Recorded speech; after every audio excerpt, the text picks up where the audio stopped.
பிரைஸ்லாம் உட்காரும்.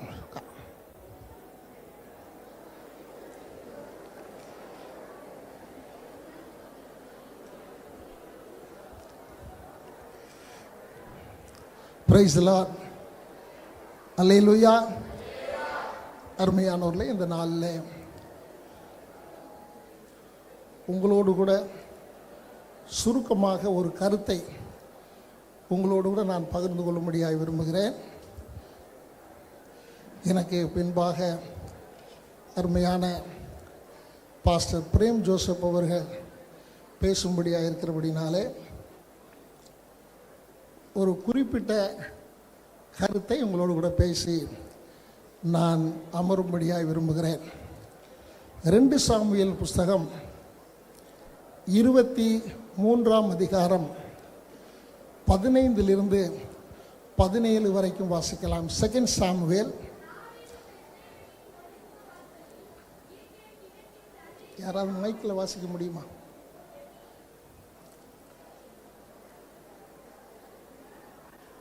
வாசிங்க. வாசிங்க.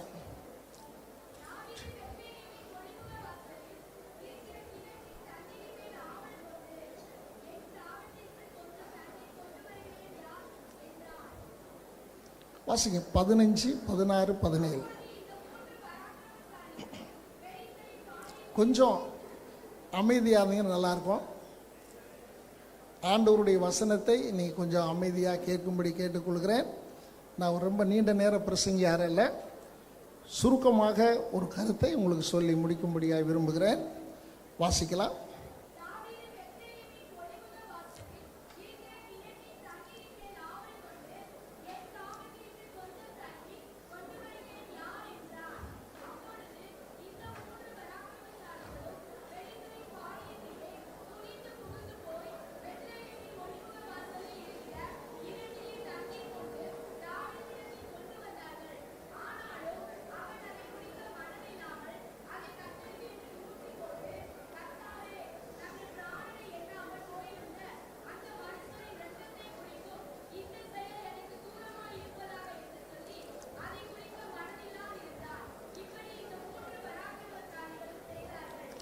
ஆமென்.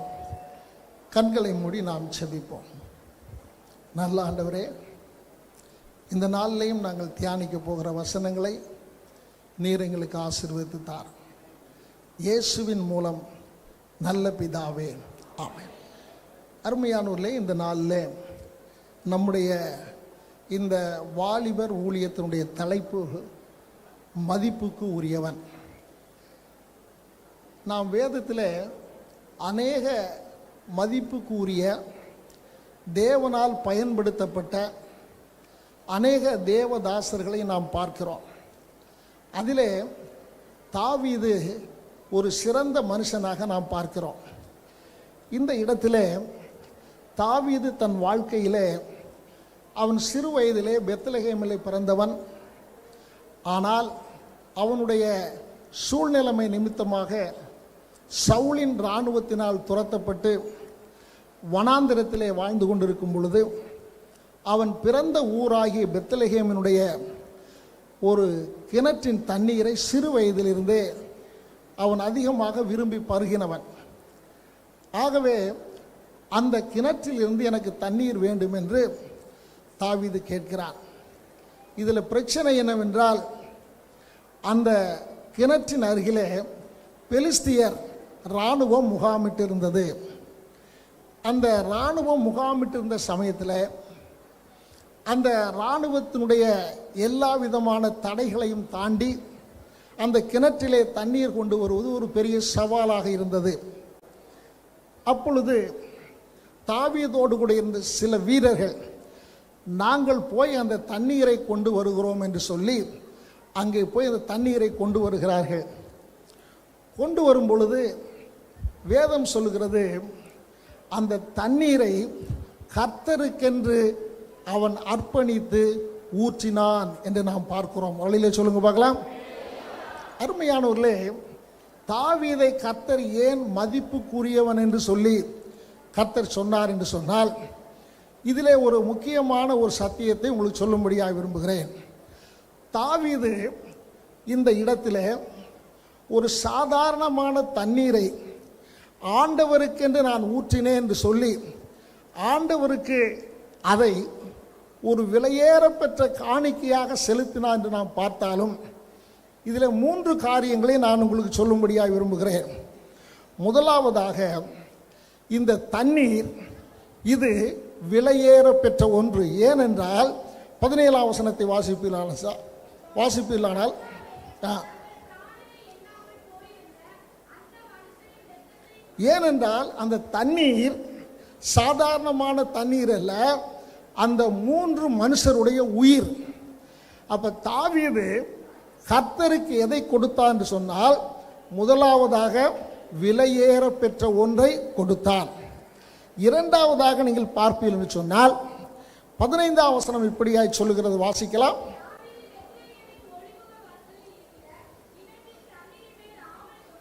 இரண்டாவதாக அந்த தண்ணீரின் மேல் இவன் ஆவல் கொண்டான். It is a desirable thing. முதலாவதாக அது விலையேற பெற்ற ஒன்று. இரண்டாவது, அவன் எந்த ஒரு காரியத்தின் மேல் ஆவலாய் இருந்தானோ அந்த காரியத்தை ஆண்டவருக்கென்று கொடுத்தான். மூன்றாவதாக பார்ப்போமானால் 16ஆம் வசனத்தை வாசிக்கலாம்.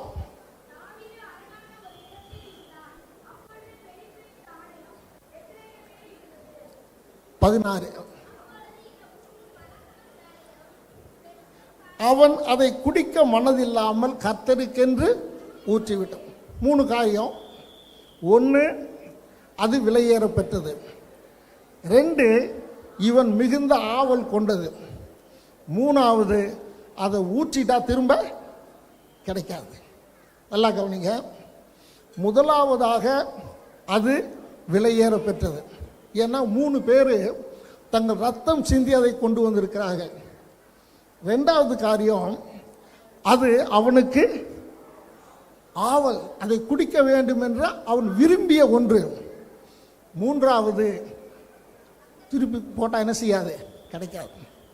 இன்னைக்கு ஆண்டவருக்கு நாம் அநேக காரியங்களை கொடுக்குறோம். ஆனால் எப்படிப்பட்ட காரியங்களை கொடுக்குறோம்? எது நமக்கு ரொம்ப விருப்பமானதோ அது ஆண்டவர் கொடுக்க மாட்டோம். எது ரொம்ப விலை உயர்ந்ததோ அதை நம்ம கொடுக்க மாட்டோம். எதை கொடுத்தா திரும்ப கிடைக்காது அது என்ன செய்ய மாட்டோம், கொடுக்க மாட்டோம். ஆனால் தாவீது எதை கொடுத்தான் என்று சொன்னால் மிகவும் விலையேற பெற்ற ஒன்று. It is a costly thing. இரண்டாவதாக நாம் பார்க்கும் பொழுது அந்த தண்ணீரின் மேல் அவன் ஆவலாய் இருந்தான்.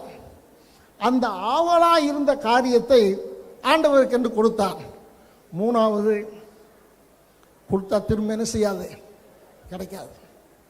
இதே போல ஆபிரகாமை குறித்து வாசிக்கும் போது ஆதியாகமம் 22ஆம் அதிகாரம் 1-2 வசனங்களை வாசிக்கலாம். ஆபிரகாம் 22:1-2.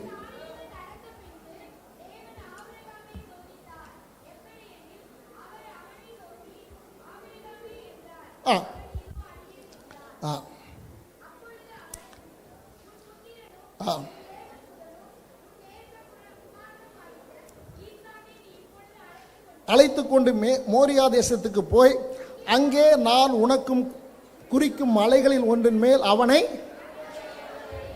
நல்லா கவனிங்க, இங்கே ஆபிரகாம் பலியிட்டான். முதலாவதாக அவன் பலியிட்டது உன் புத்திரனும் உன் ஏக சுதனம். It's a costly thing. அவன் வாழ்க்கையிலேயே ரொம்ப விலையேற பெற்றது யாரு? மகன்தான்.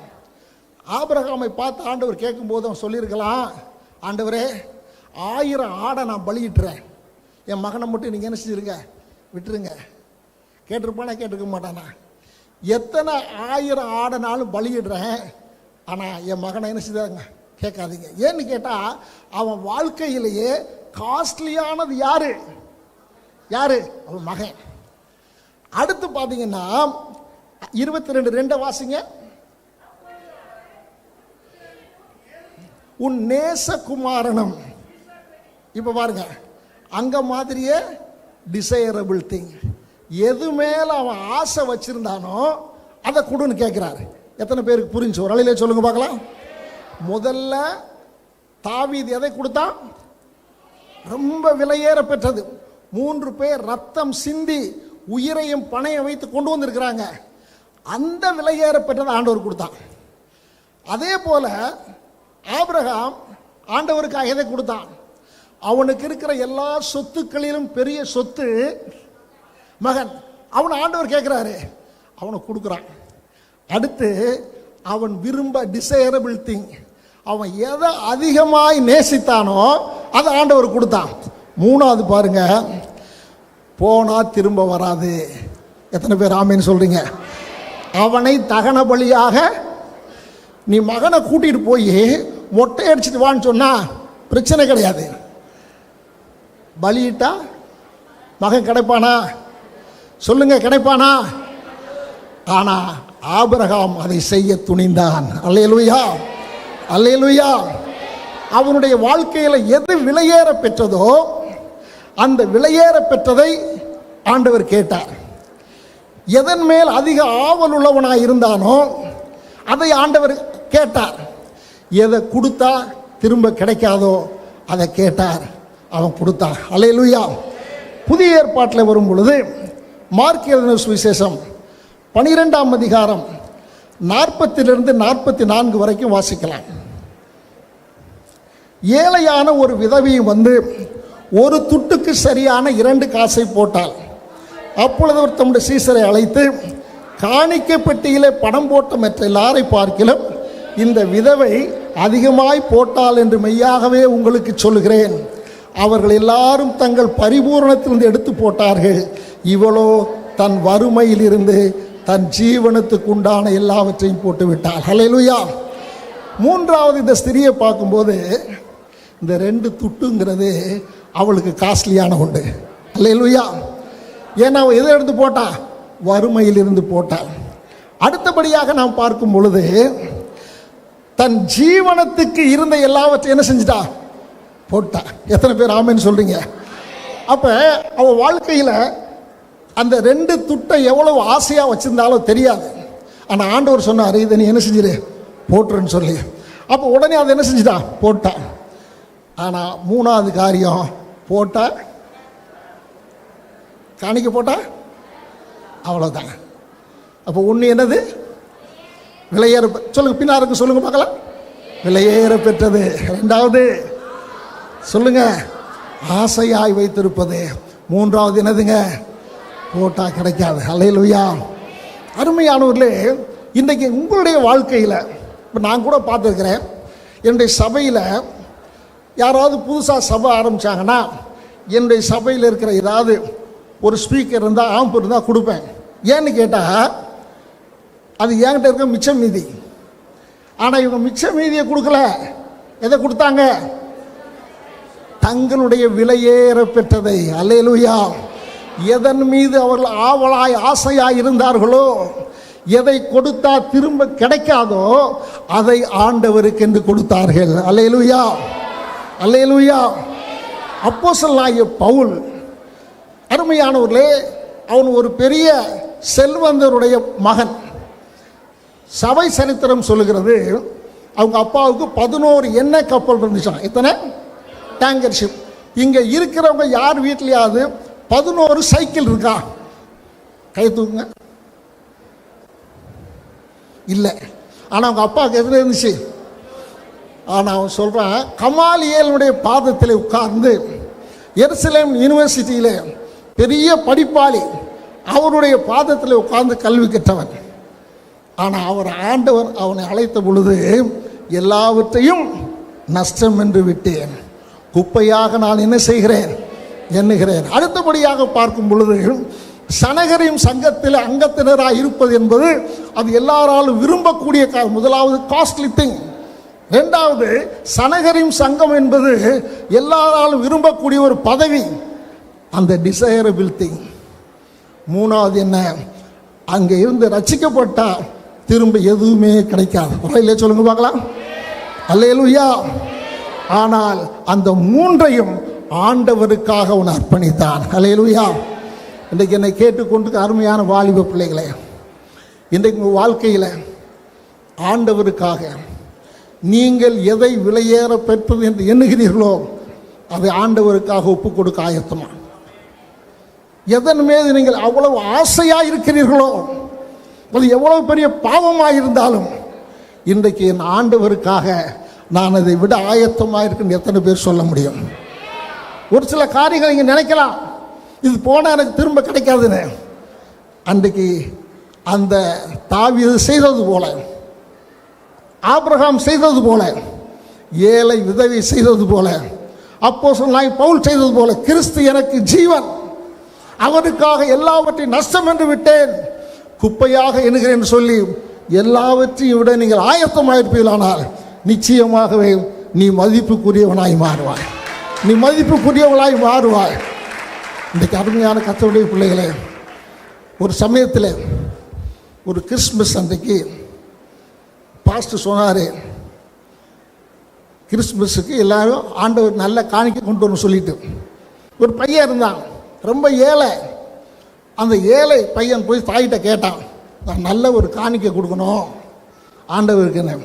அப்போ அவங்க அம்மா சொன்னாங்க, எப்பா நானே வீட்டில் போய் வீட்டு வேலை செஞ்சு நான் பணம் கொண்டு வரேன், காணிக்கைக்கு நான் எங்கே போவேன்? சரின்னு சொல்லிட்டு எல்லாம் முடிந்தது. அவங்க அம்மா காசு கொடுக்கல. காணிக்கை நேரம் வந்தது, எல்லாரும் காணிக்கை போடுறாங்க. நான் முடிச்சிட போகிறேன், கவனமாக கவனிங்க. முடித்த உடனே கடைசி அந்த பையன் வந்தான், காணிக்கை பெட்டி முன்னால் உட்காந்துட்டான். காணிக்கை பெட்டி முன்னால் உட்காந்துட்டான். அப்போ பாஸ்டர் கேட்டார், ஏன்ப்பா இங்கே உட்காந்துருக்கிறேன்? என்கிட்ட கொடுக்க ஒன்றும் இல்லை, ஆண்டவருக்கு என்னையே தருகிறேன். அல்லேலூயா, அல்லேலூயா. இந்த கூட்டத்தில் இருக்கிற எத்தனை பேர் என்னுடைய வாழ்க்கையில் விலையேற பெற்றவை என் ஆண்டவருக்காக நான் தியாகம் பண்ண தயாராக இருக்கிறேன். எனக்கு எவ்வளவு ஆசையான பொருளாக இருந்தாலும் பரவாயில்லை, என் இயேசுவுக்காக நான் தியாகம் பண்ண தயாராக இருக்கிறேன். ஒருவேளை எனக்கு திரும்ப கிடைக்காட்டாலும் பரவாயில்லை, என் ஆண்டவருக்காக நான் தியாகம் பண்ண தயாராக இருக்கிற சொல்லுவீர்களானால் கர்த்தர் உங்களை மதிப்புக்குரியவர்களாக மாற்றுவார். அல்லேலூயா. அப்படியே கண்களை மூடுவோமா, கண்களை மூடுவோமா. இன்றைக்கு எத்தனை பேர், ஆண்டவரே நான் தாவீதை போல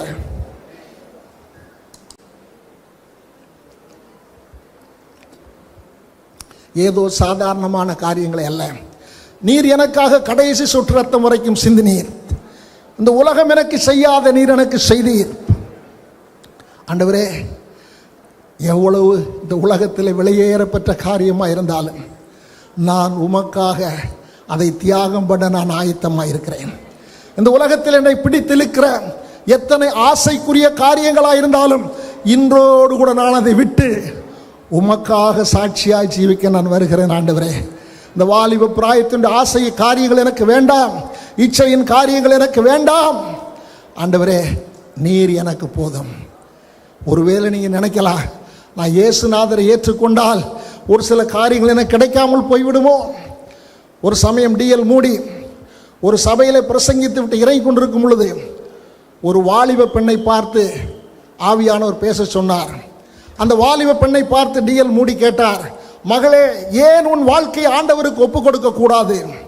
அந்த மகள் சொன்னார், நான் ஆண்டவருக்கு ஒப்பு கொடுப்பேன் என்று சொன்னால், நான் இரவு விடுதியிலே பியானோ வாசிக்கிறேன், தினந்தோறும் எனக்கு வருமானம் வருகிறது, அதை நான் இழக்க வேண்டியதாக இருக்கும்.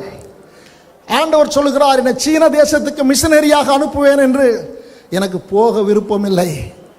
டிஎல் மூடி அவளோடு கூட பேசினார். தன் வாழ்க்கையை ஒப்பு கொடுத்தால் சீன தேசத்துக்கு மிஷனரியாய் போனால் எத்தனையோ சபைகளை கர்த்தர் மூலமாய் ஸ்தாபித்தார். இன்றைக்கு இந்த கூட்டத்தில் வந்திருக்கிற அருமையான வாலிப பிள்ளையே, உன் வாழ்க்கையை இன்றைக்கு ஒப்பு கொடுப்பாயானால் உன்னை கொண்டு கர்த்தர் பெரிய காரியங்களை செய்ய போகிறார். பவுல் தனக்குரிய விலையேறப்பெற்ற காரியத்தை விட்டான்.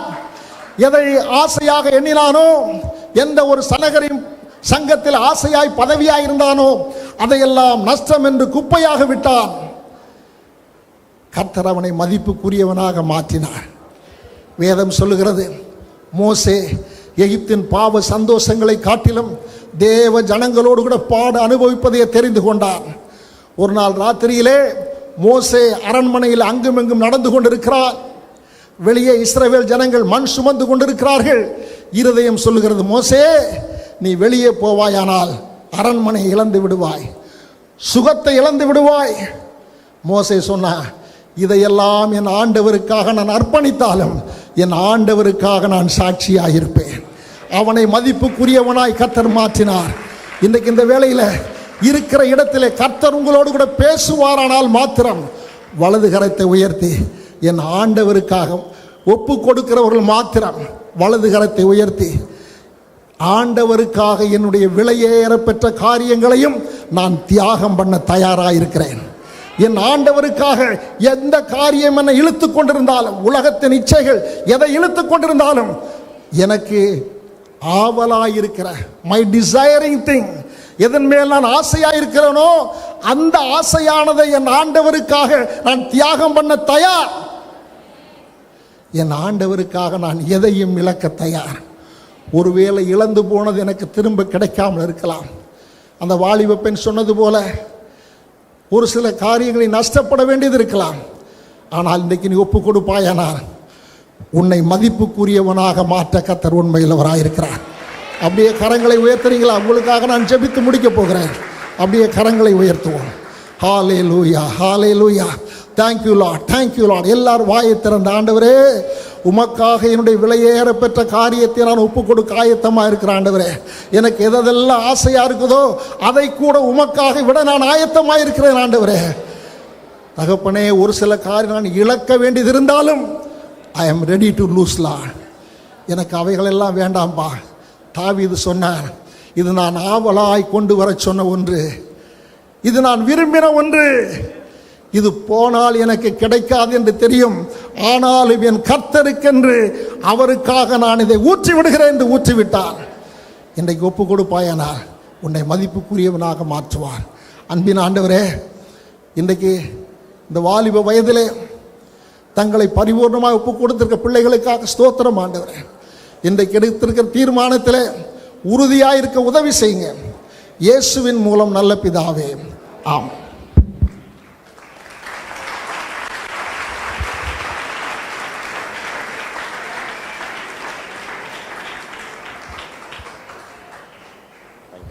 நல்ல ஒரு கரங்களை தட்டலாமா?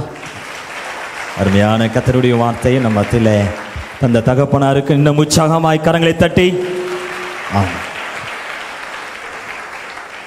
ஹல்லேலூயா. ஆமாம், உங்களெல்லாம் பார்க்கறதில்ல எங்களுடைய ஆவிக்குரிய தகப்பனார்களுக்கு ரொம்ப சந்தோஷம். இன்னும் மீண்டும் மீண்டும் ஆண்டவருடைய வார்த்தை தகப்பனாருடைய இருதயங்களிலிருந்து கடந்து வந்து கொண்டே இருக்கிறது. அதே போல அண்ணன் பிரைம் ஜோசப் அண்ணன் நம்ம மத்தியில் இருக்கிறாங்க. அவங்களும் கர்த்தருடைய வார்த்தையை உங்களை மத்தியில் பகிர்ந்து கொள்ள போகிறாங்க.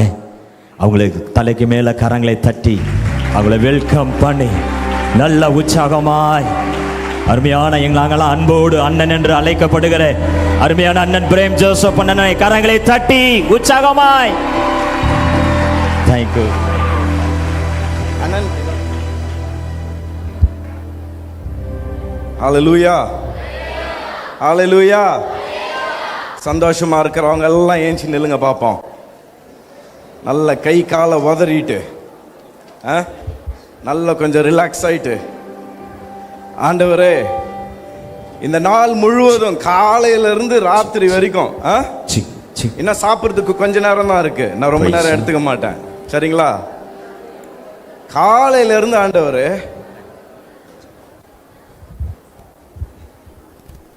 Lord, we thank you நன்றி for speaking to us from the morning, oh God. ஆண்டவரே, காலை முதல் எங்களோடு பேசினதுக்காக உமக்கு நன்றி. You kept encouraging us. நீங்கள் தொடர்ந்து எங்களை உற்சாகப்படுத்திக் கொண்டிருக்கிறீர். You kept reminding us. எங்களை திரும்ப திரும்ப ஞாபகப்படுத்துகிறீர். Lord, you kept inspiring us. எங்களை உற்சாகப்படுத்திக் கொண்டிருக்கிறீர். You encouraged us, oh God. ஆண்டவரே, நீர் எங்களை உற்சாகப்படுத்தி தைரியப்படுத்தினீர். And we have come to this time, oh Lord. ஆண்டவரே, இந்த நேரத்தில் நாங்கள் வந்திருக்கிறோம். Where your word continues to speak to us. இந்த நாளிலே நீர் தொடர்ந்து எங்களோடு பேசப் போகிறீர். Father, we want to thank you. பிதாவே, உமக்கு நன்றி சொல்லுகிறோம். Shall we all raise our hands? நம்முடைய கரங்களை உயர்த்துவோமா எல்லாரும்? And say, Lord, I thank you, oh God. God. ஆண்டவரே உமக்கு நன்றி என்று சொல்வோமா? Thank you for every word that was spoken. ஆண்டவர் நீர் எங்களோடு பேசின ஒவ்வொரு வார்த்தைக்காய் நன்றி. I thank you for every word that was taken to worship you, O God. ஆண்டவரே உம்மை ஆராதிப்பதற்காக நீர் கொடுத்த எல்லா வார்த்தைகளுக்காய் உமக்கு நன்றி. Lord, I thank you for the skit that helped us to honor our parents, O God. ஆண்டவரே பெற்றோர்களை கனம் பண்ணுவதற்காக இங்கே நடித்த குரு நாடகத்துக்காய் உமக்கு நன்றி. I thank you for your anointing, O God. ஆண்டவரே உம்முடைய அபிஷேகத்துக்காய் I நன்றி. thank you for your calling, O God. ஆண்டவருடைய அழைப்புக்காக நன்றி. I thank you for my church, O God. ஆண்டவரே நீர் திருச்சபைக்காக உமக்கு நன்றி. I thank you for my pastor, O God. என்னுடைய போதகருக்காய் உமக்கு நன்றி. Thank you for my parents, O God. என்னுடைய பெற்றோர்களுக்காய் உமக்கு நன்றி. Thank you for every blessing in my life. ஆண்டவரே என் வாழ்க்கையில் நீர் தந்திருக்கிற எல்லா ஆசீர்வாதங்களுக்காக உமக்கு நன்றி. I thank you for the privilege that I have, O God. ஆண்டவரே எனக்கு தந்திருக்கிற ஸ்லாக்கியத்துக்காய் உமக்கு நன்றி. Lord, above all, I thank you for Lord Jesus. ஆண்டவரே கரங்களை உயர்த்தி ஆண்டவரை நன்றி சொல்லுவோமா? இயேசுவே உமக்கு Thank you நன்றி. for your forgiveness, O God. I thank you for your forgiveness, O God. ஆண்டவரே உம்முடைய பாவ மன்னிப்புக்காய் உமக்கு I நன்றி. thank you for your redemption, O God. ஆண்டவரே உம்முடைய மீட்புக்காக நன்றி. Thank you that you have washed me clean. ஆண்டவரே நீர் என்னுடைய கற்பனைகளை என்னுடைய தரிசனத்தை கண்டிருக்கிறதுக்காய் நன்றி. Thank you for sanctifying me, O God. ஆண்டவரே என்னை நீர் பரிசுத்தமாக்கினதுக்காய் உமக்கு நன்றி. Thank you for your blood that still covers me today. ஆண்டவரே இன்றைக்கு உம்முடைய இரத்தம் என்னை சுத்தமாக்குறதுக்காய் நன்றி. Lord, I thank you for anointing that rests upon me. ஆண்டவரே உம்முடைய அபிஷேகம் என் தலையின் மேல் இருப்பதற்காய் நன்றி. Even one more time tonight, O God. Even one more time. மீண்டும் ஒரு முறை ஆண்டவரே Won't you speak, O God? ஆண்டவரே என்னோடு பேசுவீராக.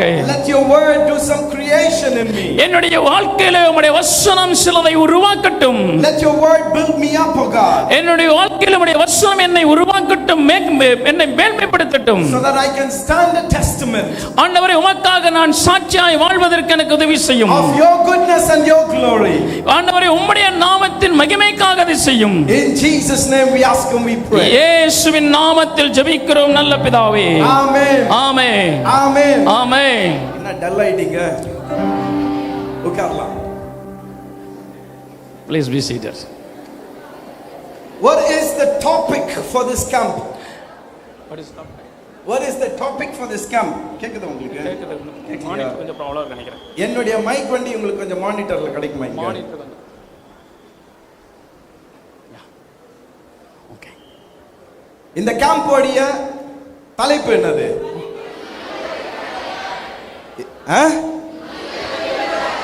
மதிப்பு குறியவள். அப்படின்னா நமக்குள்ள என்ன இருக்கு? அந்த மதிப்பை யார் வச்சா? ஏசப்பா வச்சிட்டாரு. அதை யாரும் திருடவும் முடியாது, அதை யாரும் கொள்ளடிக்கவும் முடியாது. இந்த மதிப்பு பற்றி தான் நானும் ரெண்டு விளக்கம் சொல்லிட்டு உட்காரலாம்னு இருக்கிறேன். Okay, I am going to speak to you about this honor. When I was thinking about the topic of being honored by God, தேவனால் மதிப்புக்குரியவனாக மாற்றப்படுவதை குறித்து நான் யோசித்த பொழுது two scriptures came to my mind. இரண்டு வேத வசனம் என்னுடைய மனதில் வந்தது. One is from 1 Samuel chapter 2 verse 30. முதலாவது வேத பகுதி 1 சாமுவேல் 30ஆம் அதிகாரம்.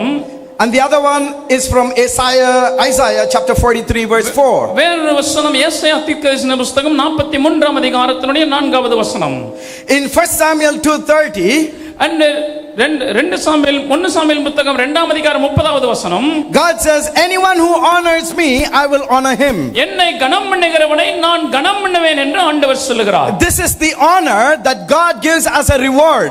இந்த கனத்தை தேவன் நமக்கு வெகுமதியாக தருகிறார். The more you honor God in your lifestyle, he honors you. உங்களுடைய வாழ்க்கையில தேவனை நீங்கள் கனம் பண்ணும் பொழுது தேவன் உங்களையும் கனம் பண்ணுகிறார். The more you honor God in your daily activities, God honors you. உங்களுடைய வாழ்க்கையில ஒவ்வொரு நாளும் ஒவ்வொரு காரியங்களை செய்யும் பொழுதும் தேவனை கனம் பண்ணும் பொழுது தேவன் உங்களை கனம் பண்ணுகிறார். The more you honor God in every life decision, God honors you.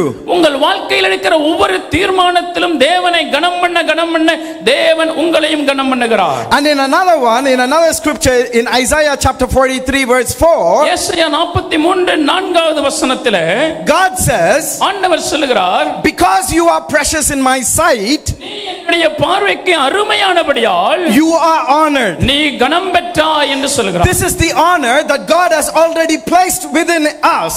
இந்த ஒரு கனத்தை தேவன் ஏற்கனவே நமக்குள்ளே வைத்திருக்கிறார். And this honor slowly brings things that we consider unworthy to be made worthy. இந்த கனம் என்பது நாம் எதை கனவீனம் என்று நினைக்கிறோமோ அது நிமித்தமாக தேவன் நம்மை கனமுள்ளவர்களாய் மாற்றுகிறார். And I'm just going to touch on this second one first. முதலாவது இரண்டாவது பகுதியை சொல்ல விரும்புகிறேன். 1 Samuel. 1 சாமுவேல் புத்தகம். And I'm going to take you through the life of Joseph. யோசேப்பினுடைய வாழ்க்கை குறித்து உங்களோடு பேச விரும்புகிறேன். We all know the life of Joseph. யோசேப்பினுடைய வாழ்க்கை நம்ம எல்லாருக்கும் தெரியும். How many of you do not know the story of Joseph? எத்தனை பேருக்கு யோசேப்பினுடைய வாழ்க்கையை பத்தி தெரியாது? தெரியாதுன்னு ஒண்டி சொல்றவங்க ஒண்டி கை தூக்குங்க. தெரியாது. யோசேப்பை பத்தி நான் இதுவரை கேட்டதில்லைன்னு சொல்றவங்க சரி, சில பேர் இருக்கிறாங்க, அவங்களுக்காக டக்குன்னு சொல்லிடலாம். There are some people, for them I am just going to explain. யோசேப்பு ரொம்ப சின்ன வயசுலயே கனவெல்லாம் கண்டானா. Joseph dreamed at every young age. Okay, please. I'm sorry. சரி, நான் இங்கிலீஷ்லயே பேசுறேன், நீங்க தமிழ்ல டிரான்ஸ்லேட் பண்ணுங்க. And he had visions of where he is going to be in his life. அவருடைய வாழ்க்கையிலே அவன் எங்கே போகிறான் என்பதை குறித்து தரிசனம் பெற்றவனாய் இருந்தான். And he started sharing it with his brothers and his father and mother. அவன் தன்னுடைய கனவை தன்னுடைய சகோதரரிடத்திலும் தன்னுடைய பெற்றோரிடத்திலும் அறிவித்தான். Nobody liked it. அதை யாரும் விரும்பவில்லை. So the brothers one day got to get rid of Joseph. ஒரு முறை தன்னுடைய சகோதரர்கள் யோசேப்பை முடிக்க விரும்பினார்கள், அவனை விட்டு விலக விரும்பினார்கள். When they got rid of him, in the place where they got rid of him, Joseph started to grow. அங்கே யோசேப்பை எங்கே அவர்கள் விட்டுவிட்டார்களோ அங்கிருந்து யோசேப்பு வளர ஆரம்பித்தான். It was not an easy growth. அது மிகவும் எளிமையான ஒரு வளர்ச்சி அல்ல. There were accusations in his life. அவனுடைய வாழ்க்கையில குற்றம் சாட்டுதல்கள் இருந்தது. There was seduction in his life. அவனுடைய வாழ்க்கையில தவறாக பயன்படுத்தினார்கள். There was jealousy in his life. அவனுடைய வாழ்க்கையில பொறாமை இருந்தது. There was imprisonment in his life. அவனுடைய வாழ்க்கையில சிறைச்சாலையின் அனுபவம் இருந்தது. But God honored that man. ஆனால் தேவன் அந்த மனிதனை கனம் பண்ணினார். And the same family that was jealous and angry with him, எந்த குடும்பம் அவன் மேல பொறாமையோடு கோபத்தோடு இருந்ததோ, came back to Joseph and asked him for help.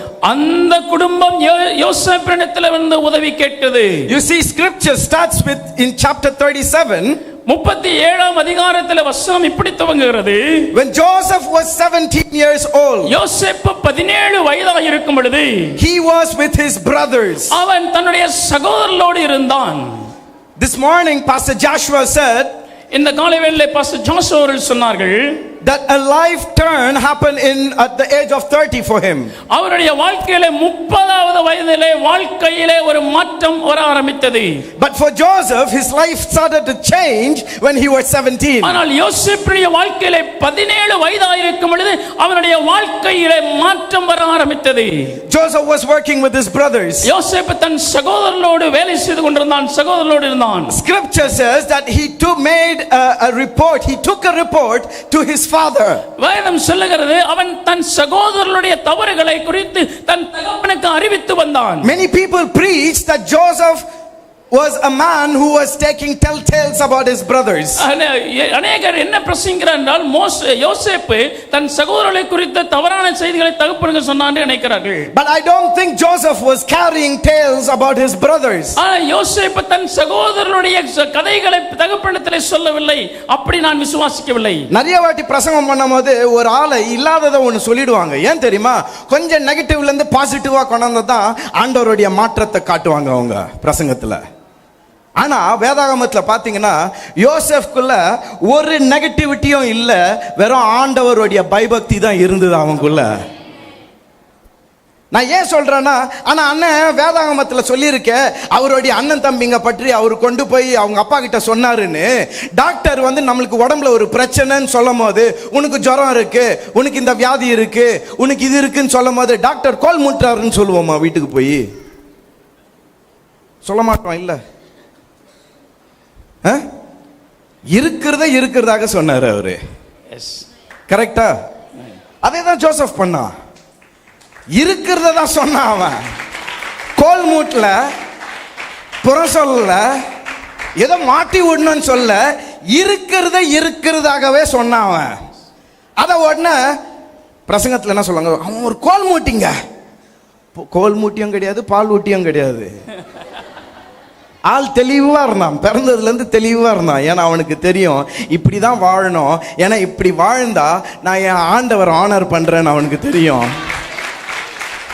நீ என்ன கனப்படுத்தினா நான் உன்னை கனப்படுத்துவேன்னு ஆண்டவர் சொன்னார்னு அவனுக்கு தெரியும். அவனுக்கு அது எங்கிருந்து வந்ததுன்னு தெரியல.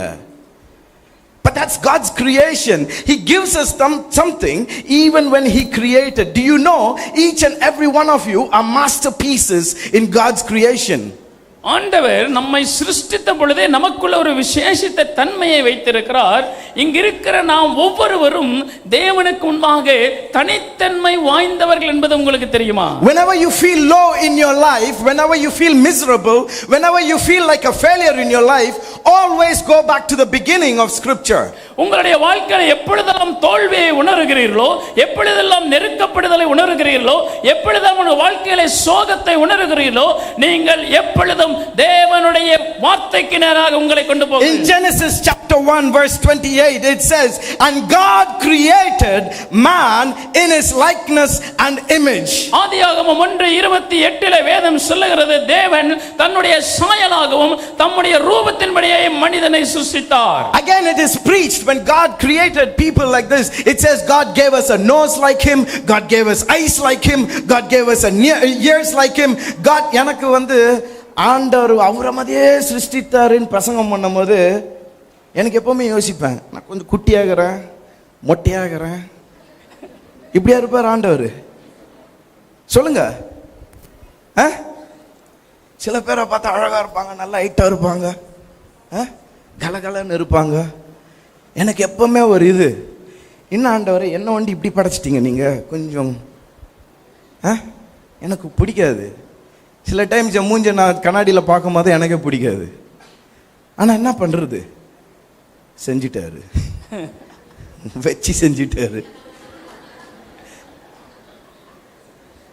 அந்த டைம்லலாம் நான் ஆதியாகமம் 1:28 படிக்கும் போது அவர் தன்னுடைய சாயலிலும் தன்னுடைய ரூபத்திலும் என்னை படைச்சிருக்கிறாரு, என்ன ஒண்டி இல்லை உங்களையும் படைச்சிருக்கிறாருன்னு சொல்லும் போது, சாயல் ரூபம்னு சொல்லும் போது கண்ணு மூக்கு காது இல்லை, அவருடைய சாயல்னு சொல்லும் போது அவருடைய குணாதிசயங்கள்.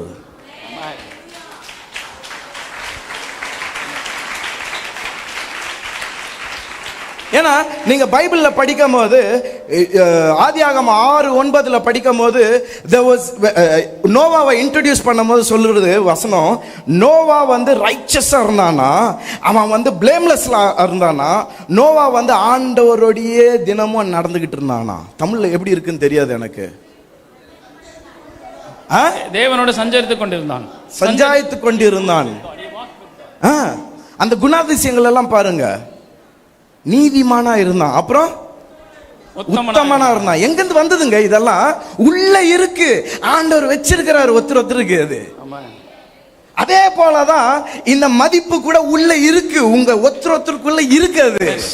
அவர் ஏற்கனவே வச்சிட்டாரு, படைச்சிட்டாரு, அது உள்ள இருக்கு. அந்தந்த காலகட்டத்தில் டிஃப்ரெண்டா வெளியில வரும். அது யோசேப்புடைய வாழ்க்கையிலயும் அதுதான். எங்க இருந்தது இந்த குணாதிசயங்கள் எல்லாம்? உள்ள வச்சிட்டாரு ஆண்டவர். அவனுக்கு தெரியும் அவனுடைய அண்ணன்களுக்கெல்லாம் அவனை பிடிக்கலன்ட்டு. இது அப்பா அப்பா எனக்கு இப்படி வந்தது எல்லாம் வணங்குறாங்க அப்படின்னு இருந்தது. இந்த சன் மூன் ஸ்டார்ஸ் எல்லாம் என்ன வணங்குற மாதிரி இருந்தது அப்பா அப்படின்னு சொல்லும் போது அவரே என்ன இப்படியெல்லாம் பேசிக்கிட்டு இருக்கிறப்போ, ஏன்னா அப்பாக்கே பிடிக்கல ஒரு காலகட்டத்தில் இவன் முன்னாடி போய் வணங்குவோன்ட்டு. அண்ணன் அவங்க அண்ணன்களுக்கெல்லாம் பிடிக்கல. அது பிடிக்கலன்னு தெரிஞ்சும் அனுப்புறாரு பாருங்க. உன்னுடைய அண்ணன்களோட போய் நீ திருப்பியும் என்ன பண்ணு, வேலை செய், அவங்கள பார்த்துட்டு வான்னு அனுப்புறாரு. இவங்க ஏற்கனவே இவன் மேல கோபமா இருக்கிறாங்கன்னு அப்பாவுக்கு தெரியும். தெரியுமா தெரியாதா? தெரிஞ்சும் அனுப்புறாரு. எனக்கு அது ரொம்ப பிடிக்கும். ஒவ்வொரு வாட்டி படிக்கும் போது அதை படிக்கும் போது எனக்கு ஆக்சுவலாக கண்ணில் தண்ணி வரும்.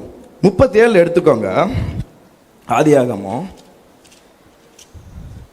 If you turn to Genesis chapter 37, sorry brother, it's beautiful. In 13 you'll say, your brothers are pasturing the flocks at Shechem, get ready, I am sending you to them. உன்னுடைய சகோதரர்கள் சிக்கேமிலே ஆடுகளை மேய்த்துக் கொண்டிருக்கிறார்கள், நீ அவர்களை சந்திப்பதற்கு ஆயத்தமாக நான் உன்னை அவரிடத்தில் அனுப்ப போகிறேன் என்று சொல்கிறார். And Joseph said, I am ready. யோசேப்பு சொன்னார், நான் ஆயத்தமாக இருக்கிறேன் போவதற்கு. சாவடிக்க போறாங்கன்னு தெரிஞ்சோம் ரெடின்றான். Yes, even to die he was ready. He knew that they were angry with him and he still says, I'm ready. அவருடைய சகோதரர்கள் அவன் மேல் கோபமாய் இருக்கிறார்கள் என்று அறிந்திருந்தும் அவன் போவதற்கு ஆயத்தமாய் இருக்கிறேன் என்று சொன்னான். When the father said, who will go and be the sacrifice, Christ Jesus said, send me, I'm going to them. பிதாவாகிய தேவன் யார் எனக்காக போய் சிலுவையிலே மரிப்பார்கள் என்று கேட்ட பொழுது இயேசு கிறிஸ்து சொன்னார், இதோ நான் இருக்கிறேன், நான் கிறிஸ்து, நான் போய் சிலுவையிலே மரிக்கிறேன் என்று தன்னை ஒப்புக் கொடுத்தார். Joseph knew that his brothers were plotting to kill him. யோசேப்பு தன் சகோதரர்கள் அவனை கொலை செய்வதற்கு சதி செய்கிறார்கள் என்று அறிந்திருந்தான். He knew something dangerous was going to happen in his life. ஏதோ ஒரு ஆபத்து அவன் வாழ்க்கையில வரப்போகிறது என்று அவனுக்கு தெரியும். And yet he was silent. இருந்தாலும் அவன் அமைதியாக இருந்தான். He went with the entire plan. அவன் அந்த திட்டத்துக்கு தன்னை ஒப்புக் கொடுத்தான். Scripture says as he approached his brothers, அவன் தன்னுடைய சகோதரர்களுக்கு அருகிலே வந்த பொழுது எப்படி இருந்தது என்று வேதம் சொல்கிறது. they already had plotted to kill him. அவள் ஏற்கனவே அவனை கொலை செய்வதற்கு சதித்திட்டம் தீட்டி வைத்திருந்தார்கள். Anyway, because of the plot, அந்த சதித்திட்டத்தின் நிமித்தம் they decided to push him into a pit அவனை ஒரு குழியிலே போட விரும்பினார்கள். so that he can die there. அங்க அந்த குழியிலே அவரை மரித்து விட வேண்டும் என்று நினைத்தார்கள். And before they pushed him in his pit, அந்த குழியிலே போடுவதற்கு முன்பு they took away his robe அவனுடைய அங்கியை அவர்கள் கழற்றினார்கள். and they thought that will be the end of Joseph. அவர்கள் நினைத்தார்கள் அங்கே கலட்டி விட்டால் அது யோசேப்பினுடைய வாழ்க்கையின் முடிவு என்று நினைத்தார்கள். People can come in your life and they will think by doing things wrong to you they can take away what God has given you. உங்களுடைய வாழ்க்கையிலும் ஜனங்கள் வருவார்கள், தேவன் உங்களுக்கு தந்ததை எடுத்துவிட அவர்கள் முயற்சிப்பார்கள், தேவன் கொடுத்ததை அவர்கள் எடுத்துக்கொள்வதற்கு பிரயாசப்படுவார்கள். Your own family can plot against you. உங்களுடைய முழு குடும்பம் உங்களுக்கு எதிராக சதித்திட்டம் தீட்டலாம். Your own family can decide to go away with you. உங்களுடைய வாழ்க்கையை விட்டு மாறி இருப்பதற்கு முழு குடும்பமும் முயற்சிக்கலாம். What Joseph's brothers didn't know, யோசேப்புடைய சகோதரர்களுக்கு என்ன தெரியாமல் இருந்தது என்றால், even when they took away, அங்கே அவர்கள் அவருடைய அந்த அங்கியை எடுத்துக்கொண்ட பொழுதும், though they took away the robe, அதை எடுத்துக்கொண்ட போதும் they could not take away God's blessings from ஆனால் his life. தேவனுடைய ஆசீர்வாதத்தை அவனிடத்திலிருந்து எடுத்துக்கொள்ள முடியவில்லை. People can come and try and steal things from your life. உங்களுடைய வாழ்க்கையில் இருந்து சிலர் வந்து உங்கள் வாழ்க்கையின் நன்மைகளை திருடிக் கொள்ளலாம். People can try and change the characteristics in your life. உங்களுடைய வாழ்க்கையிலே உங்களை தொந்தரவுபடுத்தி உங்களுடைய குணாதிசயங்களை மக்கள் மாற்றலாம். People can try and remove everything that God has given you. ஆண்டவர் உங்களுக்கு கொடுத்தவைகளை பிடுங்கிக் கொள்வதற்கு ஜனங்கள் முயற்சிக்கலாம். But what they cannot take away is what God had already put inside of you. உங்களுக்குள்ளே தேவன் ஏற்கனவே வைத்திருக்கிற ஆசீர்வாதங்களை அவர்கள் ஒரு நாளும் உங்களிடத்திலிருந்து எடுத்துக்கொள்ள முடியாது. Hallelujah. Hallelujah. Because it is ingrained in you.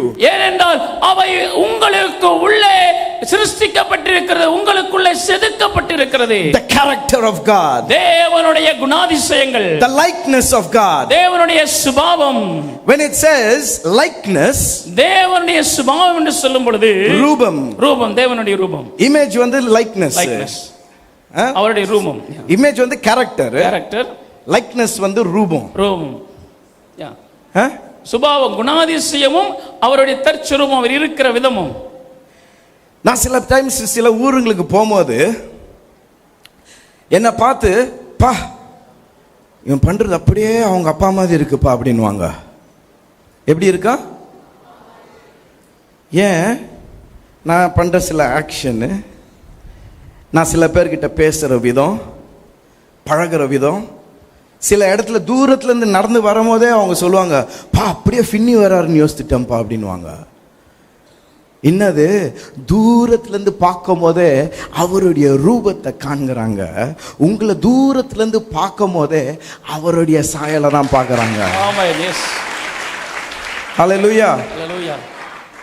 When Joseph knew this, everything in his life had that impact of the image and likeness of God.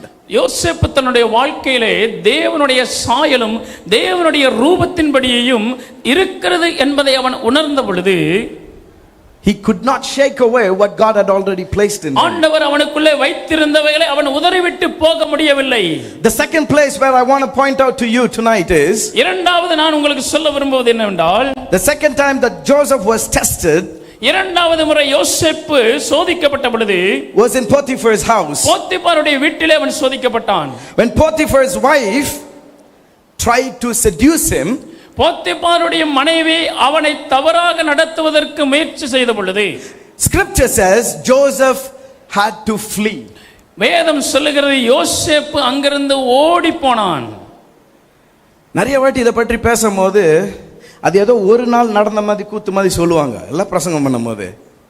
ஆனால் நீங்கள் வேதாகமத்தை நல்லா படித்து பார்த்தீங்கன்னா தினந்தோறும் அந்த அம்மா ட்ரை பண்ணியிருக்கிறாங்க. மாயமான வார்த்தைங்க. நீ ரொம்ப அழகாகிற, நீ நல்லா உயரமாகிற, அந்த பிரேம் ஜோசப் மாதிரி இல்லை, உனக்கு முடி நிறைய இருக்கு, நல்லா பேசுகிற, நல்ல வேலை செய்கிற, பார்க்கறதுக்கு செம்மையாக இருக்கிற, டெய்லி ஒரு பிட்டு போடுறது. டெய்லி சொல்லுங்க, கூச்சப்படாம சொல்லுங்க. சாத்தான் டெய்லி பிட்டு போடுவான் உங்களுக்கு. உங்களை திருட விரும்புகிறவன், உங்களை அடைய விரும்புகிறவன் ஒரே நாளில் கவிக்கிட்டு போக மாட்டான். கொஞ்சம் கொஞ்சமா கொஞ்சம் கொஞ்சமா கொஞ்சம் கொஞ்சமாக தான் விழுங்க பார்ப்பான். இன்னைக்கும் உலகத்தில் அப்படி தான் நடக்குது.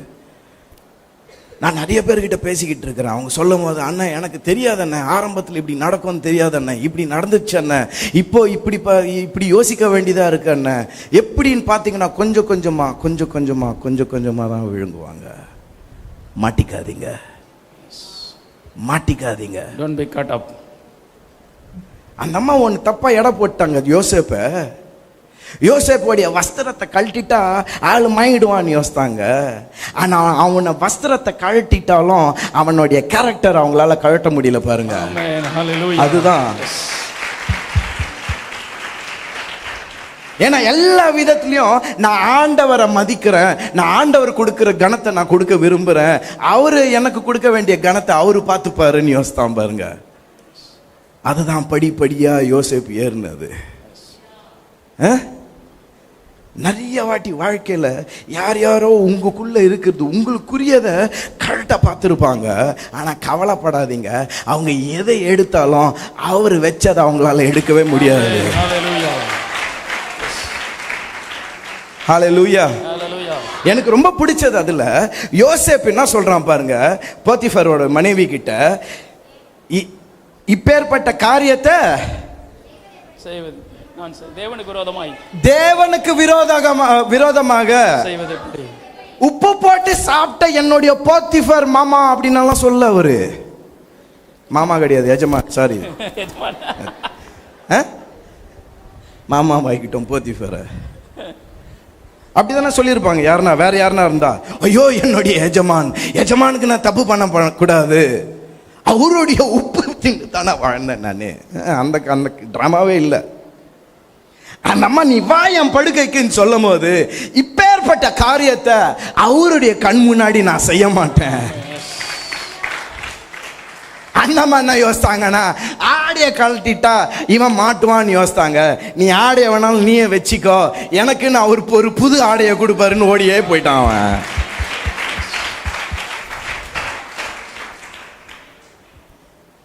ஆனா சாத்தான் விடுவானா? அவனுக்கு தெரியும் சில பேர் ஆண்டவர் குறிச்சு வச்சுட்டாருன்னா அது நடந்தே தீரும். அதனால ரொம்ப ஆரம்பத்திலேயே என்ன பண்ண தொடங்கிடுவான்னா, எல்லாத்தையும் அட்டாக் பண்ணி உடைக்க பார்ப்பான்.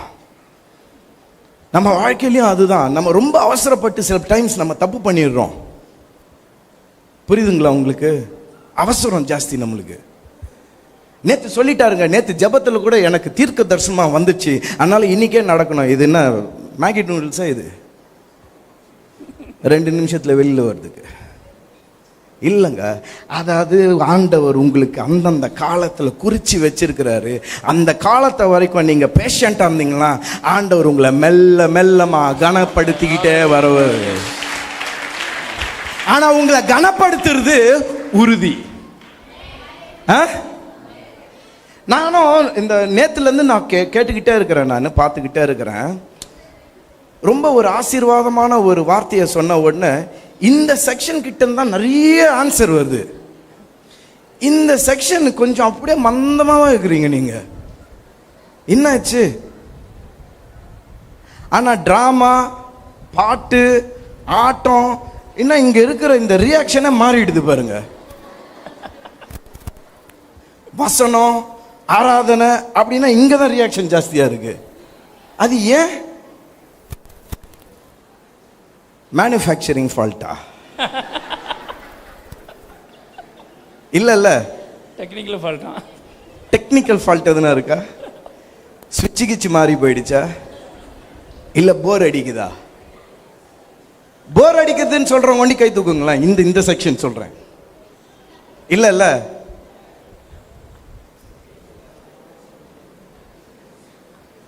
ஆண்டவர் உங்ககிட்ட தான் பேசிக்கிட்டு இருக்கிறாரு. உங்ககிட்ட தான் பேசிக்கிட்டு இருக்கிறாரு. அவர் உங்களுக்குள்ள வச்சத மெல்ல மெல்லமா உங்க கவனத்துக்கு கொண்டு வர்றாரு அவரு. நீங்க வீட்டுக்கு போகும்போது உங்க மைண்ட் செட் கம்ப்ளீட்டா மாத்தி தான் திருப்பியும் கொண்டு போறாரு. அது உறுதி. ஆமென். நாங்க வசனம் சொல்றதெல்லாம் உங்களை போர் அடிக்கிறதுக்கு இல்ல. அவர் ஏதோ பெனாத்திக்கிட்டு இருக்கிறாரு, அவரு நல்ல ஒரு 40 நிமிஷத்துக்கு எழுதிட்டு வந்துட்டாரு, அதெல்லாம் கிடையாதுங்க.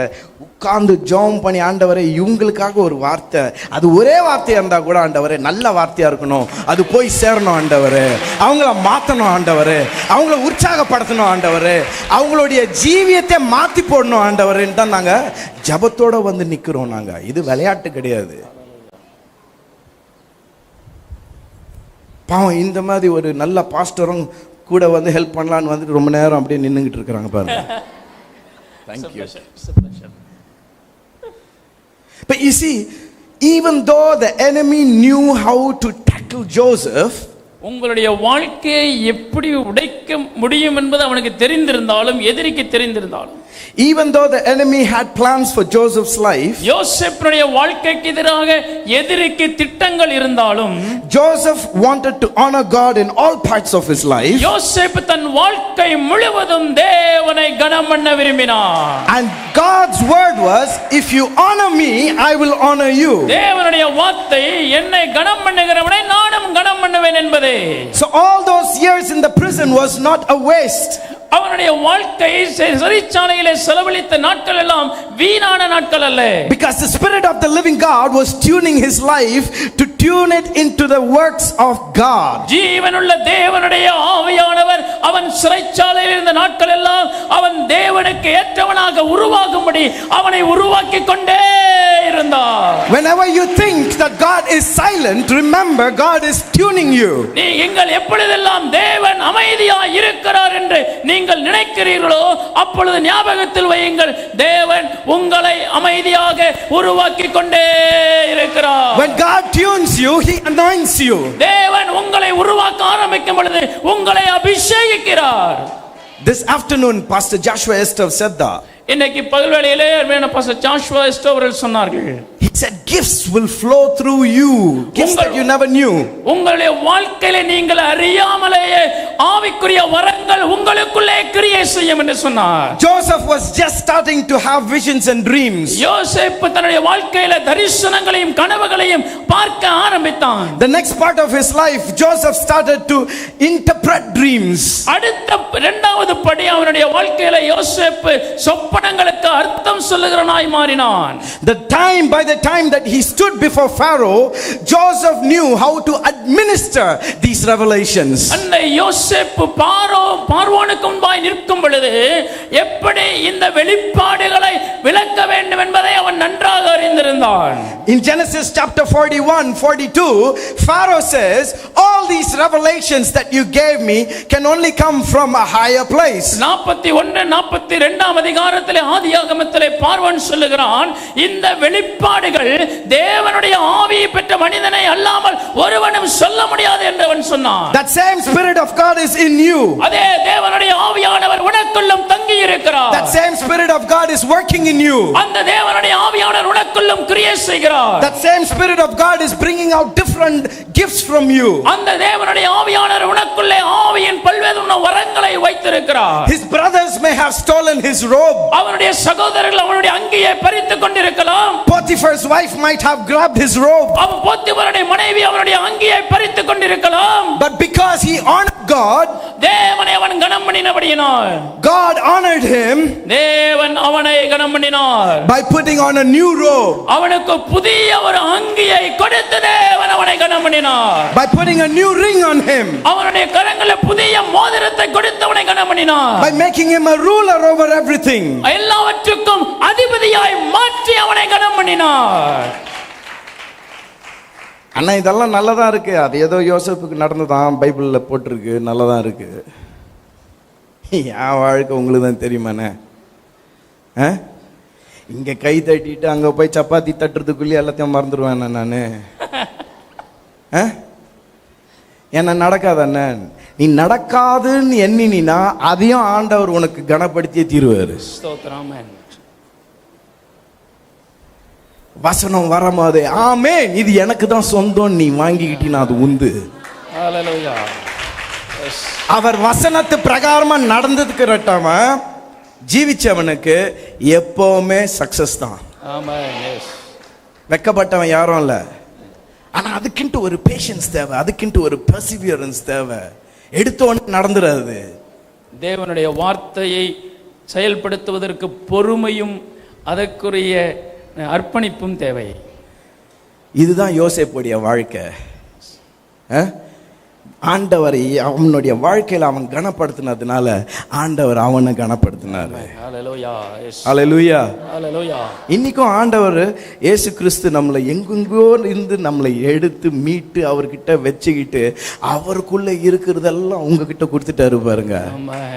நீங்க எவ்வளவு செய்ய முடியும்? யோசேப்பை விட ஜாஸ்தி செய்ய முடியும் தெரியுமா உங்களால. ஆனா நம்மளுடைய மைண்ட் செட்னால ஒரே இடத்துல நின்று பழகிட்டோம், நம்ம ஒரே விதத்துல வாழ்ந்து பழகிட்டோம். நம்ம என்ன எழுதி சொன்னாங்க, இவன் உருப்பட மாட்டான். என்ன தெரிஞ்சவங்க இருக்கிறாங்க, நிறைய பேர் பாஸ்டருங்களே இருக்கிறாங்க. பீட்டர் இருக்கிறாரு பாருங்க, என்ன கொட்டி கொட்டி ஸ்கூல்ல இருந்து கொண்டு வருவாரு. நம்ம போதகர் பிஷப் ஐயா, விருதாச்சலம் பிஷப் ஐயா, பாபுராஜ்குமாரான ஐயா அவர்கள் சென்னை டிஸ்ட்ரிக்ட் போதகர், அவரும் வந்து கூட்டு வந்திருக்கிறாரு. இவங்கெல்லாம் என்னை பார்க்கும் போது பேய பார்த்த மாதிரியே பார்ப்பாங்க. இது உருப்படாத கேஸ் அப்படின்னு பார்ப்பாங்க. சில சகலாம் நடக்கும் போது நம்ம ஜெனரல் செக்ரட்டரி சொல்லியிருக்கிறாரு, ஏன்பா பிரேம் நீ செய்யாத ரகலையா இந்த கேம்ப்ல எல்லாம் அப்படின்னு சொல்லியிருக்கிறாரு. இது உருப்படாதுன்னு எழுதி வச்சது, ஸ்கூல் தாண்டாதுன்னு ஸ்கூல் மாஸ்டரே சொல்லிட்டாரு. கூப்பிட்டு வேற சொன்னார் அப்பாவுக்கு, என்னமோ கிஃப்ட் கொடுக்குற மாதிரி. அவரும் ரொம்ப சந்தோஷமா வாங்கிக்கிட்டாரு. ஆனா இன்னைக்கு ஆண்டவருடைய கிருபையினால உதவாதுன்னு சொல்றது ஆண்டவர் எடுத்து ஒரு 10 பேருக்கு உதவுற மாதிரி வச்சிருக்கிறாரு. 10 பேருடைய வாழ்க்கையில ஆலோசனை சொல்றதுக்கும் வச்சிருக்கிறாரு. முடி கொட்டி போயிருக்கலாம், ஆனா ஞானத்தை அவர் ஃபில் பண்ணிக்கிட்டே இருக்கிறாரு டெய்லி. அப்போ என்ன மாதிரி ஒரு சாதாரண ஆளுக்கு அவர் செய்ய முடியும்னா உங்களுக்கும் செய்ய வல்லவர் அவரு. ஆமென். அதுதான் ஆண்டவருடைய கிரியை. அதை நீங்க கெட்டிமா எடுத்து வச்சுக்கணும். எனிவே அடுத்த போர்ஷன் நான் ஏசாயால நம்ம படிச்சது போல, நீ என் பார்வைக்கு அருமையானபடியினால் கனம் பெற்றாய்ன்னு இருக்கும். நீ என் பார்வைக்கு, அவருடைய பார்வையில் நம்ம எப்பெல்லாம் நிற்கிறோமோ அப்பெல்லாம் கனம் பட்டுட்டு இருக்கிறோம். அப்பனா அவர் பார்வையில் இருந்து 24/7. பாஸ்டர் ராஜன் இன்னைக்கு சாட்சி சொன்னாரு பாருங்க, கார் ஆக்சிடென்ட்ல ஆண்டவர் உறங்குவதும் இல்லை தூங்குவதும் இல்லைன்னு சொல்லி.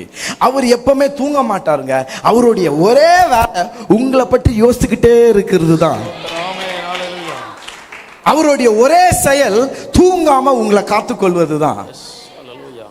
ஏன்னா நிறைய உங்களுக்குள்ள வச்சு படைச்சிட்டாரு.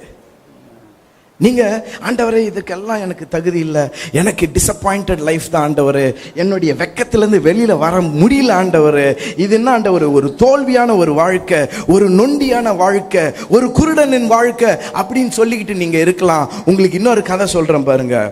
ஜோனத்தானும் டேவிடோடைய ஃப்ரெண்ட்ஷிப் பற்றி எத்தனை பேருக்கு தெரியும்? தெரியும்ல, ஜோனத்தானு டேவிடோடைய ஃப்ரெண்ட்ஷிப் 1 சாமுவேல் 18ஆம் அதிகாரத்தில் இருக்கு. When they made a covenant together for their friendship, அவர்கள் தங்களுடைய சிநேகத்திற்கு அடையாளமாக உடன்படிக்கை பண்ணிக்கொண்ட பொழுது, Bible says they made a covenant. அவர்கள் உடன்படிக்கை பண்ணினால் வேதம் சொல்லுகிறது. But actually if you go deeper, it is a blood covenant. நீங்கள் அதை நன்றாக கவனித்து பார்த்தீர்கள் என்றால் அது இரத்த உடன்படிக்கையாய் இருக்கிறது.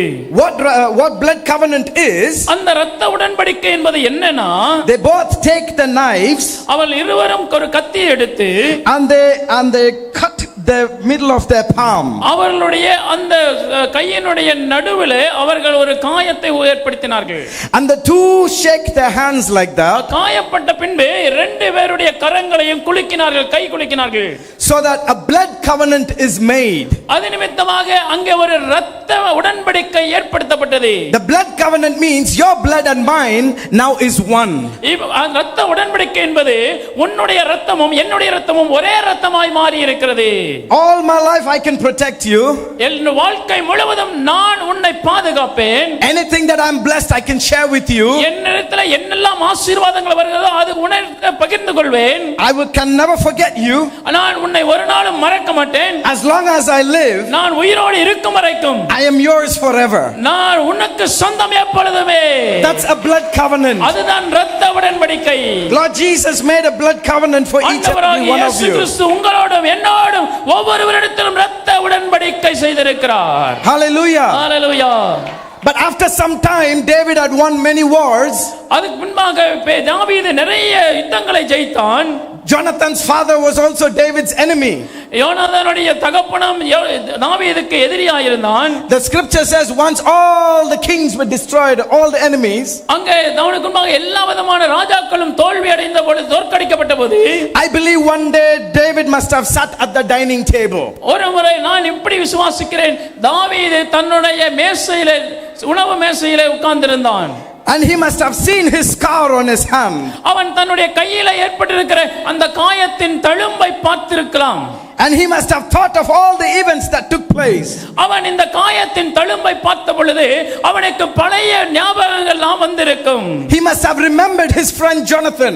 அவன் தன்னுடைய நண்பனாகிய சிநேகிதனாகிய யோனாதானை நினைவுபடுத்தி பார்த்தான். He must have remembered the day they cut each other's hand. அவர்கள் இருவரும் தங்களுடைய கரங்களை வெட்டிக்கொண்டு அந்த உடன்படிக்கை இரத்தத்தினாலே உடன்படிக்கை செய்த நாளை நினைத்திருக்கலாம். He must have known how God elevated him from a nobody to the king of Israel. அவன் ஒன்றுமில்லாமல் இருந்த தேவன் அவனை எப்படி இஸ்ரவேலின் ராஜாவாக உயர்த்தினார் என்பதை நினைத்து பார்த்திருக்கலாம். He must have thought about all the blessings of God. தேவனுடைய எல்லா விதமான ஆசீர்வாதங்களையும் அவன் நினைத்து பார்த்திருக்கலாம். At that moment, அந்த நேரத்தில் David says to Ziga, அந்த தாவீது சிகாவை பற்றி சொல்லுகிறான், is there anybody from Jonathan's family? யோனாதானுடைய குடும்பத்திலிருந்து யாராவது இருக்கிறார்களா என்று அவன் கேட்டான்.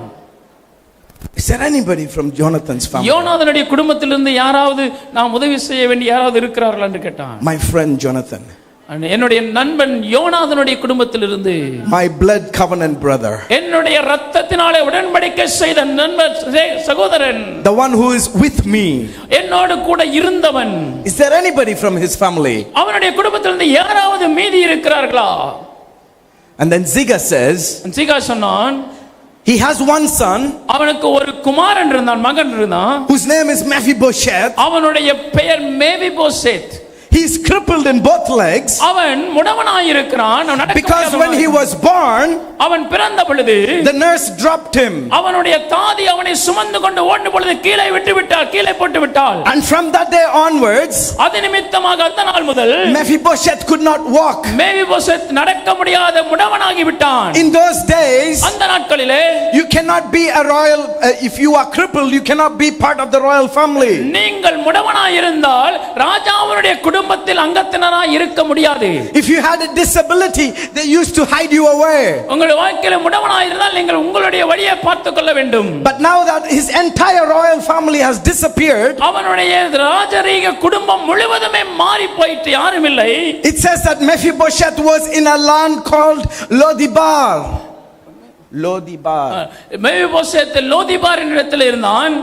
Lodibar was known to be a place where the beggars and the good for nothing were living. லோதிபார் என்கிற இடம் அங்கே முடவர்களும் அப்படிப்பட்ட பிச்சைக்காரர்களும் இருக்கிற பிரயோஜனம் இல்லாத மக்கள் இருக்கிற ஒரு இடம். லோதிபார் இருக்கிறதுல மட்டமான இடம். லோதிபார்னாவே பேர் இல்லாத ஒரு ஊருன்னு அர்த்தம். ஏதோ ஒரு சாக்கடை, அதுதான் அர்த்தமே. சொறி நாயங்களும் வெறி நாயங்களும் பிச்சைக்காரங்களும் இருக்கிற ஒரு இடம். சாப்பாடு கிடைக்காது, சாப்பாடு போட்டாலும் அங்கே 2 நிமிஷம் 1 செகண்டில் கூட இருக்காது. ஏன்னா அத்தனை பேரும் அதில் பிச்சு பெதறி சாப்பிட்டு போயிட்டு ஓடி போயிடுவாங்க. அப்படிப்பட்ட ஒரு பிச்சைக்கார ஊரில் ஜோனத்தானுடைய மகன் மெஃபிபோஷெத் வாழ்ந்துகிட்டு இருக்கிறான். லோதிபாருக்கு இன்னொரு பேரும் இருக்கு, ஸ்டேல் பிரெட் என்ன சொல்லுவாங்க, இத்து போன ரொட்டி, பூசணம் பிடிச்ச ரொட்டி உடைய ஊரு.